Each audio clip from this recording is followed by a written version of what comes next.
Double, huh? Double it up.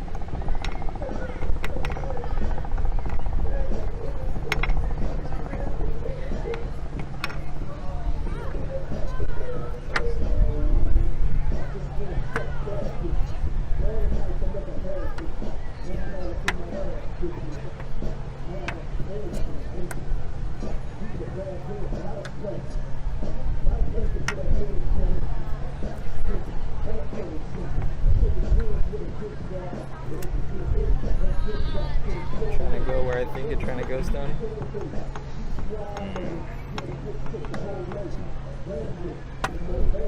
There.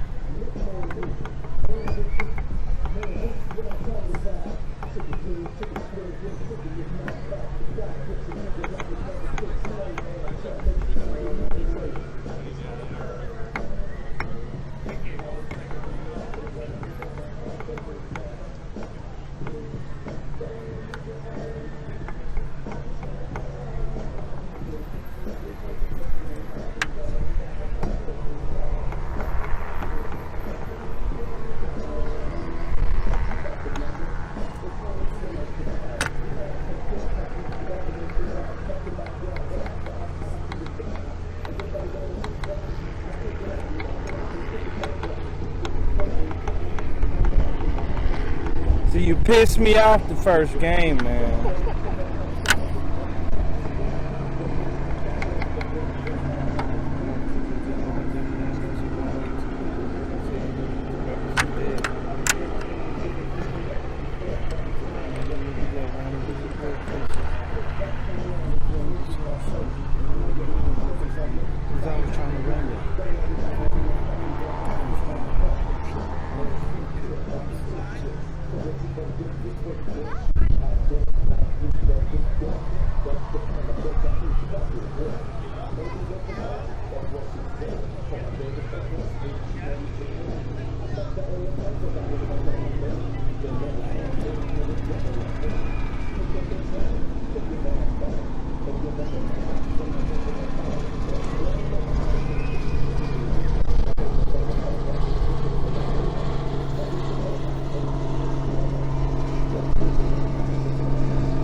Six in the morning.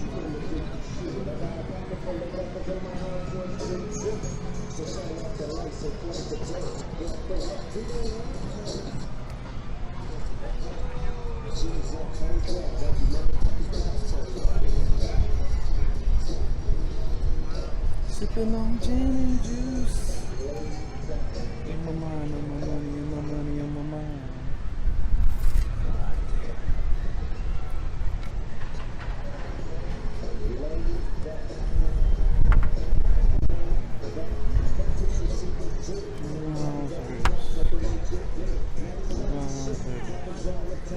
You gotta get yours before I gotta get mine, and everything is fine. We wanna look at you one day. Now listen, biggest words that I speak, and my things are like sounds of a little bit of street, and get on like I think it's three things. They used to be the hard rock fight. They used to be the hard rock fight. As I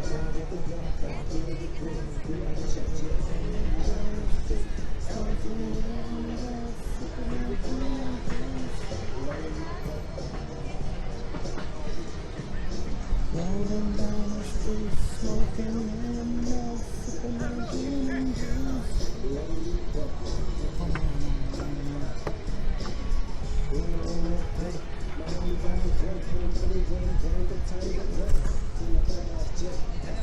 Alrighty then. At the bar, ain't no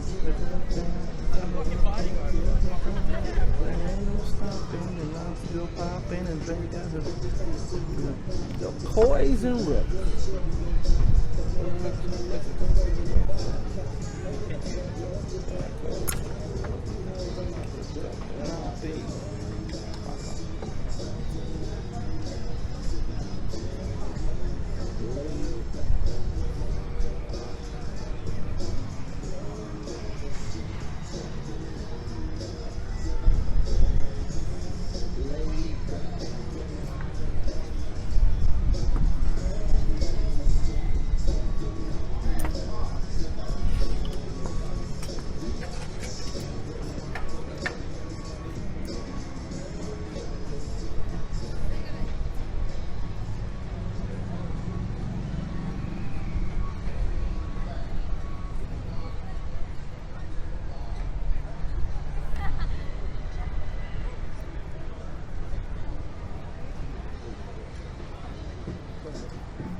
Good one.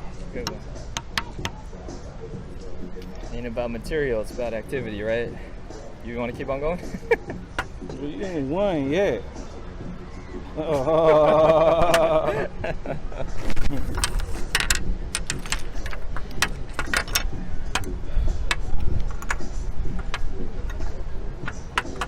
That sun is in my eye, man.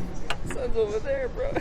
Sun is in my eye. I see why you wear that hoodie, man. Exactly. You sitting right in the sun. It's a competitive advantage. Right. There you guys, Brian here. Hope you enjoyed the game. Let me know what you thought of it in the comments below. And if you like those blue pieces you see in the video, the Amazon links to it are in the video description, as well as the link to the clock. And this was a game of miscalculation, momentum, swinging on both sides, and a lot of stuff going on here. But I think a lot of stuff we can learn. And it all started off with here kind of missing the kind of losing a pawn in the exchange, miscalculating that, and then it kind of further snowballs here in this position. Actually, let's go a couple moves back here. E4, and then I was so intent on trading off this bishop, so I took it first and kind of miscalculated this as well in the game. I played bishop takes, and we all know how that turned out. So let's go move back, pause the video. What would have been another move for white here? Okay, so obviously the big threat is pawn takes queen, but also this is being threatened as well. So one idea is queen b2, protect the bishop. And what are some moves for black here. Black is under, this rook is under attack, but this kind of looks juicy too as well. So you have to kind of calculate carefully here too if you're black. So for example, if you're thinking f takes, then you have the following: bishop takes and king takes, and now black is the one down the exchange. And so going back here, another idea for black may be swing the rook out of danger, offer the trade. Rook takes bishop, rook takes rook, take here and bring the bishop back. Queen attacks the rook, protect, and that might have been another way to go for black. So yeah, I mean, calculating is very important. Should have taken more time there, but alas, it happens. And if you saw that quote in the beginning of the video, it's kind of interesting quote. You know, just you kind of beat yourself up in the head saying, but when you do that, your kind of vision gets clouded. So just let the mud settle, and hopefully the right action will appear. And there was an opening later on in this game. Here, black played f5 to secure his knight, even though it's still protected by the queen, but maybe he didn't want to tie his queen to the defense. So, and then we saw what happened. Kind of the rook invading here, starting some stuff, but let's go move back here. Instead of f5, what's another move for black here? Alright, so this pawn is being threatened, so just back it up, and this might be some other lines to consider. Check, push, and queen d5, ganging up on this pawn with this rook over, adding a third attacker, but black can thwart that, trade off,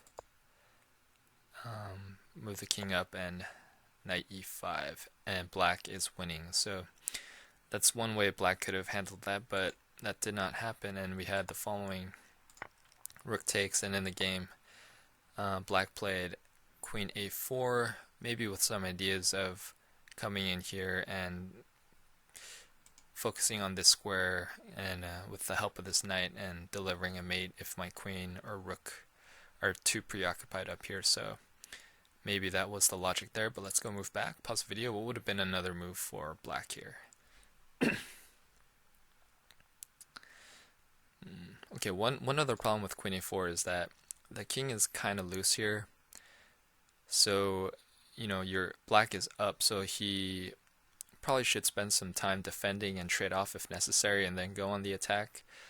King safety is the #1 important rule in chess, so maybe instead of queen a4, maybe queen e7, moving out of danger but sticking close to the king, offering some defense.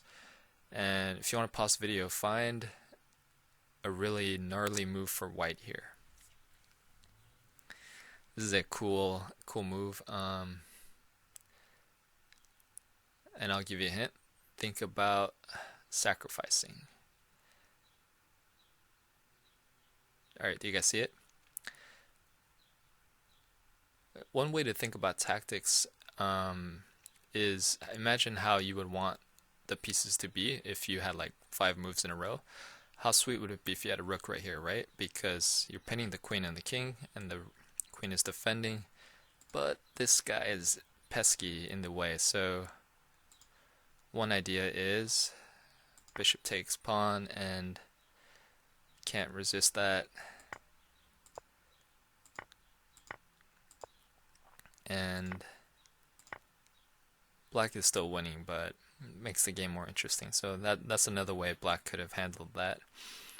But alas, that did not happen, and kind of white got the initiative here. I got the initiative here, and I have to be really careful because, like I mentioned in the game, it's like